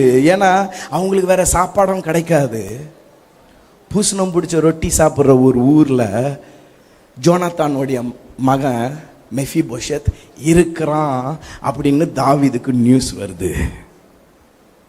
கவனிங்க, தாவீது உடனே சொல்றாரு, அடுத்த நிமிஷமே சொல்றாரு, அவன் அழைச்சிட்டு வாங்க அப்படின்னு. இன்னைக்கு நீங்க ஒன்றும் இல்லாத இடத்துல இருக்கிற மாதிரி இருக்கலாம், வெறுமையான ஒரு இடத்துல இருக்கிற மாதிரி இருக்கலாம், பிச்சைக்கார நிலைமையில இருக்கிற மாதிரி இருக்கலாம். ஆனா உங்களை குறித்த ஒரு எண்ணம் ராஜாவுக்கு எப்பவுமே இருக்கு. ஹல்லேலூயா. உன் கால் உடஞ்சாலும் பரவாயில்ல, கை போனாலும் பரவாயில்ல, உன்னால் பார்க்க முடியலன்னு சொன்னாலும் பரவாயில்ல, உனக்காக அவர் பார்ப்பாரு, உனக்காக அவர் செய்வாரு, உனக்காக அவர் நடப்பாரு. ஹல்லேலூயா. தாவீது ராஜா சொல்றாரு, அந்த மெஃபிபோஷெத்தை உடனே கூட்டு வாங்கன்னு. வசனம் சொல்லுது, மெஃபிபோஷெத்து தாவீது முன்னாடி வந்து நிற்கும் போது இந்த நாயோட உங்களுக்கு என்ன வேலை அப்படின்னு பயத்திலே கேட்டானா. என்ன கேட்டான்? இந்த நாயோட, ஏன்னா நாய்ங்களோட வாழ்ந்து பழகிட்டவனுக்கு அதுதான். நாய் எதை பொறுக்கி கொண்டாந்து போடுதோ அதை சாப்பிட்டு உயிர் வாழ்றவனுக்கு அப்படிதான் தோணும். பயத்துல வேற இருக்கிறான். எங்க தாத்தாவை சாவடிச்சிட்டாரு, எங்க அப்பாவும் போயிட்டாரு, இன்னைக்கு எனக்குன்னு சொல்றதுக்கு யாருமே இல்லையே, நான் ஒரு பிச்சைக்கார ஊர்ல அட்லீஸ்ட் உயிர் வாழ்ந்துகிட்டு இருக்கிறேன்னு அங்கிருந்து கொண்டாந்துட்டாரு இந்த ஆளு. நிச்சயமா சாவடிக்க போறாருன்னா அவனுடைய எண்ணம். ஆனா ராஜாவுடைய எண்ணத்துல என்ன இருக்குன்னு அவனுக்கு தெரியாது. ஆமென். ராஜா சொல்றாரு பாருங்க மெஃபிபோஷெத்தை பார்த்து, உனக்கு சம்பந்தமான அத்தனை பேரையும் கூப்பிட்டு வந்துரு, அவங்கள கழுவி சுத்தம் பண்ணி நம்ம தனி குவார்டர்ஸ் கொடுத்துக்கலாம், அவங்களுக்கு கவலைப்படாத. ஆனா நீயோ இந்த ராஜாவோட இந்த டேபிள்ல தான் உட்கார்ந்து சாப்பிடுவ. ஹல்லேலூயா, ஹல்லேலூயா. நீயோ இந்த மேஜையில, ராஜ மேஜையில உட்கார்ந்து சாப்பிட போற. நீ உயிர் நாள் வரை இருக்க வரை இந்த மேஜையில தான் உன்னுடைய உணவு அப்படின்றாரு. ஹல்லேலூயா. வேதாகமம் சொல்லுது, அவன் வாழ்நாள் எல்லாம் அங்கதான் உட்கார்ந்து சாப்பிட்டான்னு. யாருடைய மேஜையில? ராஜாவுடைய மேஜையில. மெஃபிபோஷெத் யோசித்து இருக்கலாம், இதுக்கு நான் தகுதியே இல்லையே, இதுக்கு நான் தகுதியுடையவனே அல்ல அப்படின்னு சொல்லி ஒவ்வொரு வாட்டி அவனை மேஜையில எடுத்து அவனை யாரோ ஒருத்தர் ஹெல்ப் பண்ணியிருப்பாங்கல்ல உட்கார வைக்க. தூக்கி அவனை உட்கார வைக்கும் போது கூட நடுக்கத்திலேயே அவன் சாப்பிடலாமா வேணாமான்னு யோசிக்கும் போது அவன் அப்படி டேபிளில் லைட்டாக அப்படி பார்க்குறான். அங்கேயோ ராஜாவுடைய கையில் தழும்பு தெரியுது. அந்த தழும்பு இருக்கிற வரைக்கும் எனக்கு உயிர் இருக்கு, எனக்கு தகுதி இருக்கு, எனக்கு மதிப்பு இருக்கு அப்படின்னு மெஃபிபோஷத்துக்கு தெரிஞ்சது. இன்னைக்கும் உங்களுக்காக ஜீவனை கொடுத்த அந்த இயேசு கிறிஸ்துவோடைய தழும்பு இருக்கிற வரைக்கும் உங்களை யாராலையும் எதுவும் செய்ய முடியாது. ஹல்லேலூயா. யாராலையும் எதையும் செய்ய முடியாது. ஏன்னா நீ மதிப்புக்குரியவள், நீ மதிப்புக்குரியவன். ஆனா அதுக்கு பிரகாரமா நீ நடந்துக்கணும். எழுந்து நிப்போமா? 2 கதையும் கேட்டீங்க. யோசேப்பு ஆண்டவரை எப்படி கனப்படுத்தினான்னு நீங்க பார்த்தீங்க. மெஃபிபோஷேத்து நான் இந்த கணத்துக்கு இந்த தகுதி உடையவனோ அப்படின்னு யோசித்தான். ஆனா 2 இடத்துலயும் அவரு மதிப்பு வச்சிருக்கிறது நிச்சயம். God's honor for you in your life is evidently a fact. தேவன் உங்களுடைய வாழ்க்கையிலே உங்களை கனம் பண்ணுவது என்பது ஒரு உண்மையான சம்பவமாக இருக்கிறது. I'm telling you tonight, இந்த ராத்திரி நான் உங்களுக்கு சொல்லுகிறேன், if you are in doubt, நீங்கள் சந்தேகத்தோடு இருப்பீர்களானால், say God, let me honor you in all parts of my life. ஆண்டவரே என்னுடைய வாழ்க்கை முழுவதும் நான் உம்மை கனம் பண்ண விரும்புகிறேன் என்று சொல்லுங்கள். You could have messed up in your life. You could have messed up in your life. உங்களுடைய வாழ்க்கையில நீங்கள் சோர்ந்து போயிருக்கலாம், அந்த வாழ்க்கை ஒன்றுமில்லாமல் ஆக்கி இருக்கலாம். You could have made mistakes in your life. உங்கள் வாழ்க்கையில தவறுகள் செய்திருக்கலாம். But God loves a person who asks for forgiveness. யார் மன்னிப்பு கேட்கிறார்களோ அவர்களை தேவன் நேசிக்கிறார். God's going to forgive you tonight. ஆண்டவர் இந்த இரவிலே உங்களை மன்னிக்க விரும்புகிறார். God's going to wipe your slate clean. ஆண்டவர் உங்களை சுத்திகரிக்க விரும்புகிறார். You might have walked away from God in your life. உங்களுடைய வாழ்க்கையில தேவனை விட்டு நீங்கள் தூரமாய் போய் இருக்கலாம். You might not have been interested in God in your life. நீங்கள் தேவனை தேடுவதற்கு விருப்பம் இல்லாமல் இருந்திருக்கலாம். But God always loves the prodigal who comes to him. ஆண்டவர் எப்போதும் காணாமல் போன கெட்ட குமாரன் திரும்ப வரும் பொழுது அவனை நேசிக்கிறவராய் இருக்கிறார். These are character flaws. These are character flaws. நம்முடைய சுபாவங்களிலே ஏதாவது பிரச்சனை இருந்திருக்கலாம். These are lifestyle errors in your life. நம்முடைய வாழ்க்கையில உங்களுடைய வாழ்க்கையில இருக்கிற வாழ்க்கை பிரச்சனையா இருக்கலாம். But I tell you, நான் ஒன்றை சொல்லுகிறேன், when you come back to Jesus, நீங்கள் இயேசுவினிடத்தில் வரும் பொழுது, when you come back to Jesus, நீங்கள் இயேசுவினிடத்தில் வரும் பொழுது and say, I'm sorry for the things I've done. ஆண்டவரே நான் செய்தவைகளுக்காக மன்னிப்பு கேட்கிறேன் என்று சொல்லும் பொழுது, I am coming back to you, O God. ஆண்டவரே உம்மிடத்திலே நான் திரும்ப வந்திருக்கிறேன் வருகிறேன் என்று சொல்லும் பொழுது, I am prioritizing you, O God. ஆண்டவரே உமக்கு நான் முதலிடம் கொடுக்கிறேன் என்று சொல்லும் பொழுது, I am not interested in anything but you, O God. ஆண்டவரே வேற எது எனக்கு விருப்பம் இல்லை, நீர் மாத்திரமே என்னுடைய விருப்பம் என்று சொல்லும் பொழுது, Scripture says God forgives you. ஆண்டவர் உங்களை மன்னிக்கிறார் என்று வேதம் சொல்லுகிறது. Scripture says he washes you clean. ஆண்டவர் உங்களை சுத்திகரிக்கிறார் என்று வேதம் சொல்லுகிறது. Scripture says he redeems you. ஆண்டவர் உங்களை விடுவிக்கிறார் என்று வேதம் சொல்லுகிறது. Hallelujah. Hallelujah. Every time you feel unworthy, ஒவ்வொரு முறையும் தகுதி இல்லாதவன் என்று நீங்கள் நினைக்கும் பொழுது, you just have to look at the scars of the king. அந்த ராஜாவினுடைய கையில் இருக்கிற தழும்புகளை நீங்கள் பார்க்க வேண்டும். Every time you feel unworthy, look at the scars in the hands of the king. ஒவ்வொரு முறையும் நீங்கள் உங்களை உணரும் பொழுது இந்த ராஜாவுடைய கையில் இருக்கிற அந்த காயத்தின் தழும்புகளை நீங்கள் கவனித்து பாருங்கள். Hallelujah. கண்களை மூடி ஜெபம் பண்ணுவோமா? Hallelujah. Praise the Lord. ஆண்டவரே, Hallelujah. Yes. ரொம்ப நன்றி ஐயா. இவ்வளோத்தை என்னக்குள்ள வச்சு படைச்சிருக்கிறீங்களா ஆண்டவரே, அதுக்கு நன்றி ஐயா. ஒன்னும் இல்லாத என்ன ஆண்டவரே தூக்கி நிறுத்தி இருக்கிறீங்க. தகுதி இல்லாத என்ன உங்க கிருபையினால ஆண்டவரே இன்னும் கனப்படுத்தி வச்சிருக்கிறீங்க ஆண்டவரே. நீர் எவ்வளவு மகத்துவமான தேவன். நீர் மாத்திரம் போதும் ஆண்டவரே. நீர் மாத்திரம் போதும் ஆண்டவரே. Hallelujah. நீர் மாத்திரம் போதும் எனக்கு. Lord, you alone is enough. நீர் மாத்திரம் போதும், நீர் மாத்திரம் போதும், நீர் மாத்திரம் போதும் எனக்கு.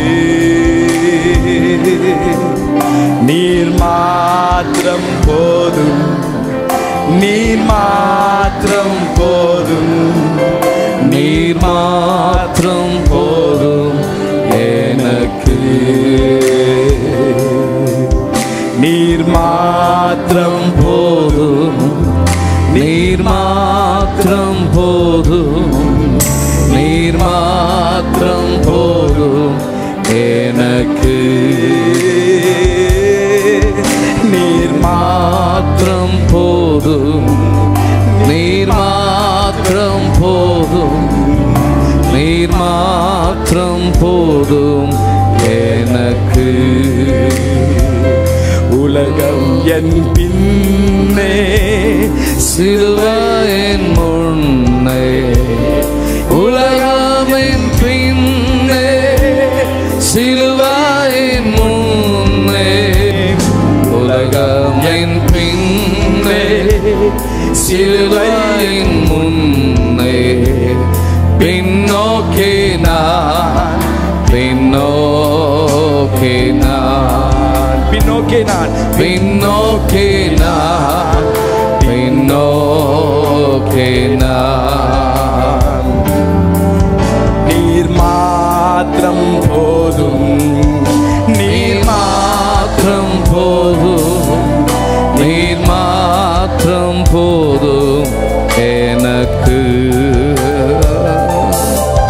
நீர் மாத்திரம் போதும், நீர் மாத்திரம் போதும், நீர் மாத்திரம் போதும் எனக்கு.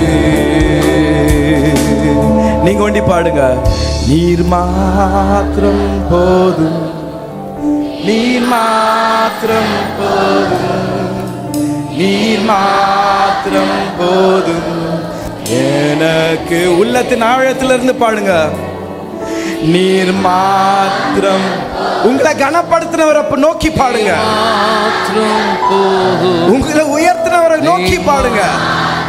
ஏசையா எனக்கு நீர் மாத்திரம், நீர் மாத்திரம் போதும், நீர் மாத்திரம் போதும், நீர் மாத்திரம் போதும் எனக்கு.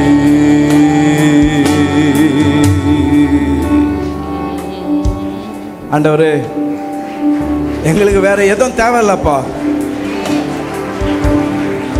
உங்க தழும்பு இருக்கிற வரைக்கும் நாங்க சேஃபா இருக்கிறோம் ஆண்டவரே. உங்க ரத்தம் இருக்கிற வரைக்கும் நாங்க பாதுகாப்போட இருக்கிறோம் ஆண்டவரே. ஏசப்பா, நீர் மாத்திரம் போதும் எங்க வாழ்க்கையில. இங்க இருக்கிற என்னுடைய தம்பி தங்கைகளை ஆண்டவரே, இன்னொரு முறை ஆண்டவரே கனப்படுத்துங்க ஆண்டவரே. அவங்களை கனப்படுத்துங்களா ஆண்டவரே. அவங்க வாழ்க்கையில எதெல்லாம் ட்ரீம் பண்ணி வச்சிருக்கலாங்களோ, எதெல்லாம் எழுதி வச்சிருக்கலாங்களோ, அது அவங்க வாழ்க்கையில அப்படியே ஆகட்டும் ஆண்டவரே. இந்த வேலை தான் வேணும்னா அந்த வேலையை கொடுங்க ஆண்டவரே. இந்த படிப்பு தான் படிக்கணும்னா அந்த படிப்பை கொடுங்க ஆண்டவரே. இந்த ஒரு லைஃப் ஸ்டைல் தான் வேணும்னா அந்த லைஃப் ஸ்டைலை கொடுங்க ஆண்டவரே.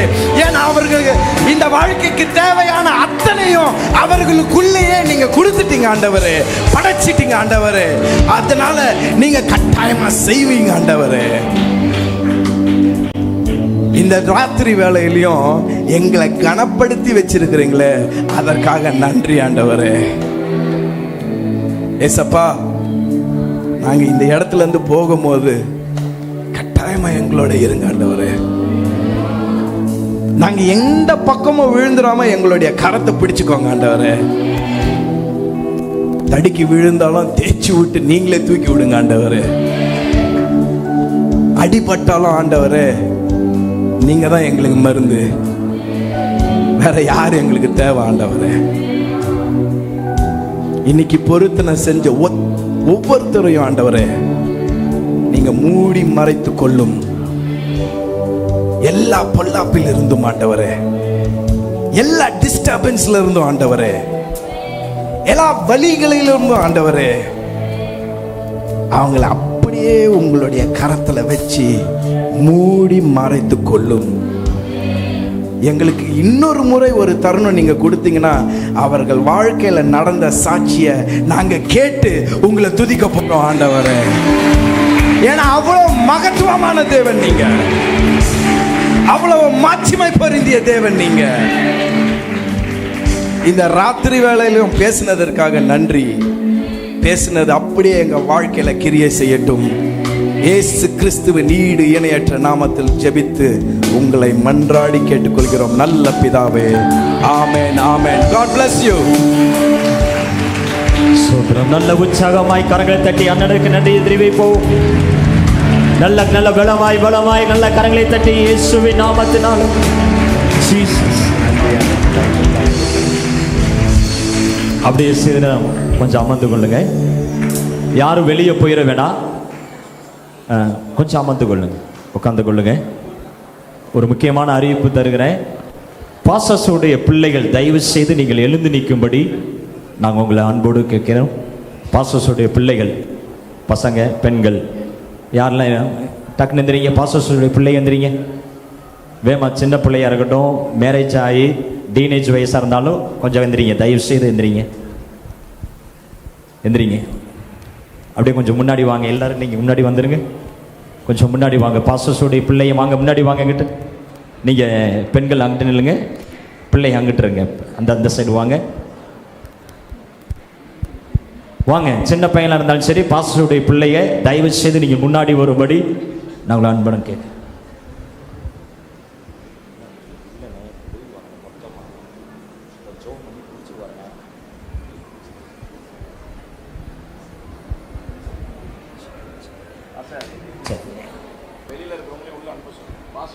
ஆமாம், பாஸ்டருடைய பிள்ளைகள் வெளியே இருந்தால் தயவு செய்து நீங்கள் உள்ளே வரும்படி உங்களை அன்போடு கேட்குறேன். பாஸ்டருடைய பிள்ளைகள் தயவு செய்து வெளியே இருந்தீங்களாக்கும் நீங்கள் தயவு செய்து உள்ளே வாங்க. யாரும் பாஸ்டருடைய பிள்ளைகள் வெளியே இருக்கக்கூடாது. அருமையான அண்ணன் பிரேமண்ணன் சில காரியங்களை குறித்து உங்கள் மத்தியில் பேசுவாங்க. இப்போது இந்த காலை முதல் கொண்டு இந்நேரம் வரை கர்த்தர் நம்மளை நடத்தினார். நல்ல ஒரு கரங்களை உயர்த்தி தலைக்கு மேலே கரங்களை தட்டி நல்ல ஆவியானவருக்கு இப்போது முடிவு ஜெபத்தை அருமையான அண்ணன் ஜெயராஜ் அண்ணன் முன்னாடி வருவாங்க. அவங்க இந்த முடிவு ஜெபத்தை ஏற்படும்.